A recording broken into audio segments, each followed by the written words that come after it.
A introdução aí diz o seguinte: nessa lição aprenderemos que obter informação ou conhecimento intelectual não significa adquirir sabedoria. Algumas pessoas são bem inteligentes, mas ao mesmo tempo inaptas para relacionarem-se com outras pessoas. Hoje estudaremos a sabedoria como a habilidade de exercer uma ética correta com vistas a praticar o que é certo. Veremos a pessoa sábia como alguém que se mostra madura em todas as circunstâncias da vida, pois é no cotidiano que a sabedoria do crente deve se mostrar. Então, nessa lição nós aprenderemos aí como conviver com as pessoas, ao mesmo tempo que ensinamos essas pessoas. Nós não estamos falando daquela tipo de religião do fariseu, que ele enganava as pessoas, ele não praticava aquilo que ensinava, né? Ensinava, mas não praticava. Então Tiago aqui ensina que a pessoa ensina enquanto pratica. Então, ensina a evangelizar enquanto evangeliza.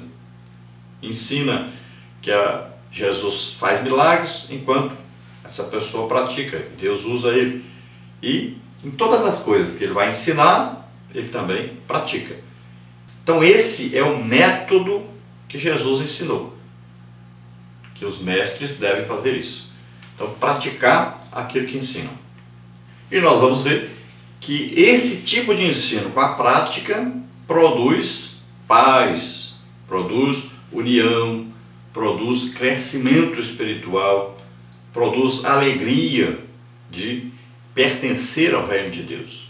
É evidente que aqueles que ensinam a palavra de Deus também vão ter problemas de relacionamento. Aqui Tiago está dizendo que aqueles que desejam conhecer Deus, aqueles que realmente desejam viver para Deus, eles vão receber esse ensino e vão ver que é um ensino realmente de Deus.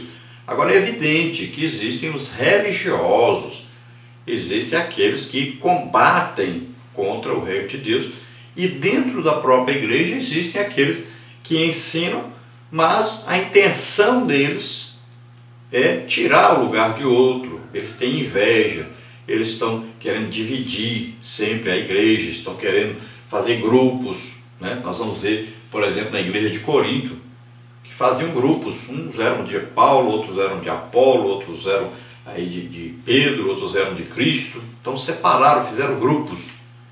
Então não é isso que a verdadeira sabedoria traz. A verdadeira sabedoria vai trazer paz, união, vai trazer um avivamento, né? A presença de Deus para a igreja. Na parte 1, então, nós temos aí a conduta pessoal demonstra se a nossa sabedoria é divina ou demoníaca. Tiago 3, de 13 a 15. Então vemos, tópico 1, sabedoria não se mostra com discurso. Tópico 2, inveja e facção. Tópico 3, sabedoria do alto e sabedoria diabólica. Então, tópico 1, sabedoria não se mostra com discurso. Segundo as Escrituras, quem é sábio? De acordo com o que nos ensina Tiago, é aquela pessoa que apresenta bom trato com os outros e obras de mansidão. Note que os conceitos de sabedoria, conforme expostos no texto, apenas podem ser provados pela prática. Quem se julga sábio e inteligente para fazer jus aos termos, deve demonstrar sabedoria e habilidade na vida diária, tanto para com os de dentro da igreja, quanto para com os de fora. Então, a verdadeira sabedoria, ela vai exigir que nós nos esforcemos, lutemos o máximo possível para termos o quê? Um bom relacionamento com aqueles que nos ouvem, aqueles com que nós ensinamos. E isso vai exigir o quê? Um bom trato das pessoas e vai exigir que haja o quê? Muita mansidão, paciência. Todo aquele que ensina precisa de muita paciência para ensinar. Porque aqueles que vão aprender necessitam de fazer perguntas, eles têm dúvidas, eles têm necessidade de que a pessoa que está ensinando possa dispensar um tempo para que eles possam tirar suas dúvidas. Muitos demoram muito a aprenderem, então necessita aí de que aquele que ensina tanto trate bem essas pessoas, como tenha mansidão para com essas pessoas, para poder ter o resultado que é o aprendizado. Porque quando acontece de não haver esse bom trato, a maneira de tratar essas pessoas, que seja com carinho, com amor, e que não haja essa mansidão, então esse ensino não terá proveito. O resultado desse ensino que foi dado será catastrófico, não produzirá coisa boa. Pelo contrário, produzirá divisão e não aproveitamento, não aprendizado e não crescimento espiritual. Nós vamos ver que sempre que Jesus confrontava os religiosos, na maioria das vezes eles não entendiam o que Jesus estava ensinando. E nós vamos ver que o mesmo ensino que Jesus dava para eles era o mesmo que ele dava para os outros.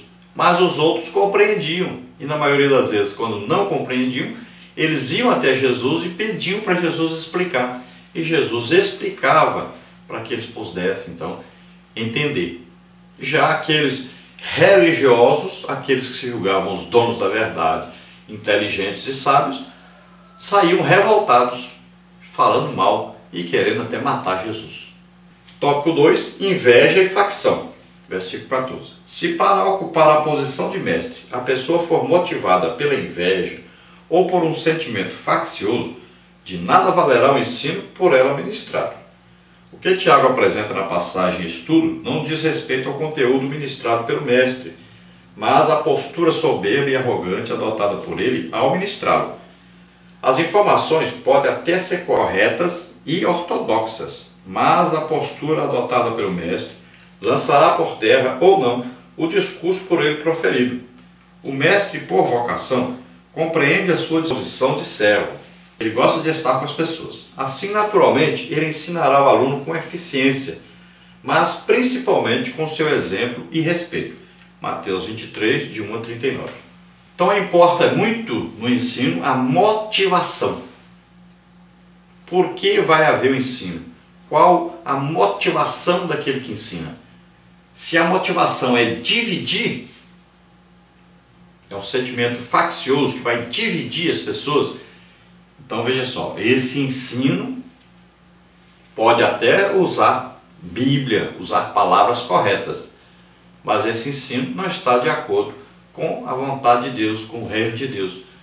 Não pode haver um ensino que vá dividir a igreja, que vai causar inimizades, separação. Outras vezes pode ser que esse ensino seja dado por inveja, e essa inveja vai fazer o quê? Essa inveja quer exigir o lugar de outrem. Então, a pessoa quer que outra pessoa fique mal, que outra pessoa seja prejudicada e muitas vezes quer até ocupar o lugar do outro. Então, ele traz um ensino que vai fazer com que as pessoas acusem a outra pessoa ou tirem a outra pessoa. Então, o motivo desse ensino foi uma inveja ou uma facção, uma divisão.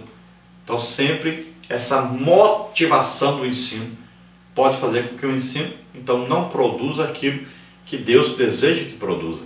Produz exatamente o contrário. Então, o verdadeiro mestre, ele ensina sempre se colocando como servo, se colocando como aquele que está prestando um serviço àquele que está ouvindo. E sempre com o objetivo, com a motivação de levar essa pessoa que está ouvindo a aprender, a crescer espiritualmente. Então, a melhorar a sua condição espiritual e também a sua condição prática de vida cristã. Porque o mestre não só fala, mas como pratica também. Então vai fazer com que a pessoa ouça, aprenda e passe a praticar também. Por isso que o professor da escola bíblica dominical precisa evangelizar, precisa orar, precisa jejuar, precisa ganhar almas. E o aluno que aprende com ele a parte teórica vai ver que ele pratica aquilo que está ensinando e vai também desejar que isso aconteça na vida dele e vai imitar o seu mestre. Tópico 3, sabedoria do alto e sabedoria diabólica. A fonte da verdadeira sabedoria é o temor ao Senhor, Então, Salmo 51:6, 111:10, Provérbios 9:10. Mediante a nossa reverência e confiança depositada no Altíssimo, o próprio Deus concede-nos sabedoria para vivermos. Mas não podemos nos esquecer da falsa sabedoria. Esta, afirma-nos Tiago, é terrena, animal e diabólica, pois não edifica, mas destrói, não une, mas divide, não é humilde, mas soberba. É na arena da prática que a nossa conduta pessoal demonstrará o tipo de sabedoria que obtemos, se do alto ou se terreno. Deus nos guarde da falsa e diabólica sabedoria. Então, o temor do Senhor é que nos dá sabedoria, que nos leva a ter sabedoria. Então, o princípio básico aí para se obter a sabedoria é o temor a Deus. Não é medo de Deus, é temor de Deus. Então, é um respeito, é uma santidade, é uma reverência diante de Deus. Então, termos aí Deus como o nosso Pai, como o Ser Supremo, e sempre lembrarmos que Ele conhece todas as coisas, inclusive todos os nossos segredos. Ele sabe todas as coisas. Ele está presente em toda parte. E também sempre nos lembrarmos que Deus pode fazer qualquer coisa que Ele desejar fazer. Todo o poder pertence a Ele.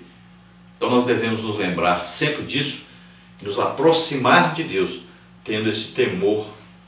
E então esse será o princípio para nós adquirirmos sabedoria, vivermos com sabedoria.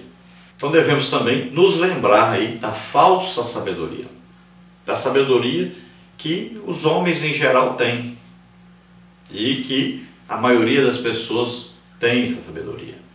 Agora, a sabedoria do alto é a sabedoria que vem de Deus. Essa é perfeita.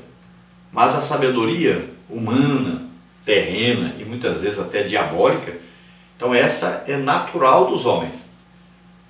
Então não foi adquirida com oração a Deus. Não foi adquirida buscando de Deus sabedoria. Mas uma sabedoria que foi adquirida na terra, no mundo. Então veja só que ela pode ser uma sabedoria humana, que é aquela sabedoria que as pessoas têm normalmente. Uns nascem com a sabedoria muito grande, já tem, desde criança tem uma sabedoria maior do que os outros. Alguns têm uma sabedoria para ganhar dinheiro, alguns têm sabedoria para tocar instrumentos, alguns têm sabedoria para construir as coisas, para inventar as coisas, outros têm sabedoria para outras coisas. Então, é uma sabedoria humana, que todos têm uma sabedoria e cada um para um tipo de coisa ou para as muitas coisas que existem. Depois tem uma sabedoria terrena, que é aquela sabedoria que nós vamos adquirir com o estudo, nós vamos com o nosso próprio esforço adquirindo essa sabedoria. Então nós vamos crescendo nessa sabedoria, vamos aprendendo as coisas, cada dia que passa vamos aprendendo mais e mais e mais, e mesmo aquele que não tinha sabedoria para produzir alguma coisa, aqui na terra ainda vai aprender essa sabedoria e vai poder produzir. Agora existe a sabedoria também diabólica, que é uma sabedoria que ela está em nós, é herdada de Adão, ela vem de Adão. Foi plantada a semente maligna no ser humano e essa semente vem acompanhando o homem e o corpo humano, como ele é descendente de Adão e a semente foi colocada em Adão, todos nascemos com essa semente. Ao aceitarmos a Jesus como Senhor e Salvador, essa árvore que essa semente produziu em nós de produzir pecados, ela foi cortada. Então, nós não podemos mais produzir os pecados. Mas aquele conhecimento, aquela sabedoria que veio através desse nascimento de Adão, dessa descendência de Adão, desse pecado de Adão, ela permanece em nós. Nós devemos refrear essa sabedoria, devemos destruir essa sabedoria em nós. Mas muitas vezes ela é revelada em nós, ela se manifesta através de nós. Então, é uma sabedoria que vem aí do conhecimento do reino espiritual das trevas e não de Deus. Então devemos refrear, destruir esse conhecimento e devemos fazer com que esse conhecimento seja desfeito totalmente em nossa vida, em nosso caráter, em nossa maneira de viver. Então essa sabedoria é diabólica e ela vem de Satanás e ela vem para dividir, ela vem para destruir, ela vem para atrapalhar a obra de Deus.